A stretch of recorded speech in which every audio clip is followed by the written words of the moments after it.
नाशिकच्या तपोवनातल्या वृक्षतोडीला 15 जानेवारीपर्यंत स्थगिती, राष्ट्रीय हरित लवादाचा अंतरिम आदेश। मुंबई महापालिकेतील कचरा घोटाळ्यावरून मनसे आक्रमक, आम्हाला न भेटणारे आयुक्त कंत्राटदारांना भेटतात, मनसेचे नेते संदीप देशपांडेंचा इशारा। विधानसभेत मंत्री आले नाहीत तर त्यांच्यावर बिबटे सोडा, विधानसभेत मंत्री उपस्थित नसल्यानं सुधीर मुनगंटीवार यांची संतप्त प्रतिक्रिया।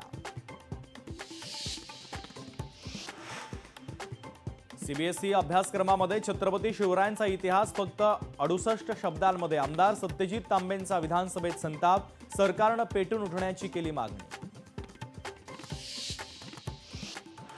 महाराष्ट्र नक्षलवाद मुक्त होण्याच्या उंबरठ्यावर, मुख्यमंत्री देवेंद्र फडणवीसांची माहिती। राज्य सरकार आणि मायक्रोसॉफ्टमध्ये मोठे करार येणाऱ्या काळात राज्याला होणार फायदा, मुख्यमंत्री देवेंद्र फडणवीस यांच्याकडून विश्वास व्यक्त। मुंडवा जमीन घोटाळा प्रकरणी पार्थ अजित पवार यांच्या मीडिया कंपनीला मुद्रांक शुल्काचे 22 कोटी रुपये भरण्याचे जिल्हा निबंधकांचे आदेश।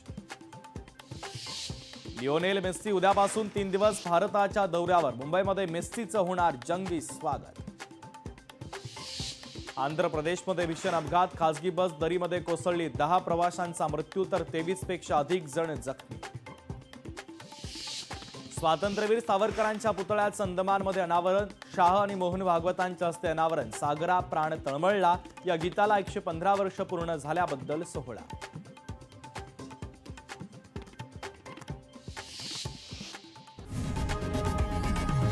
लोकशाही मराठी ऐका, पहा, जागरूक रहा।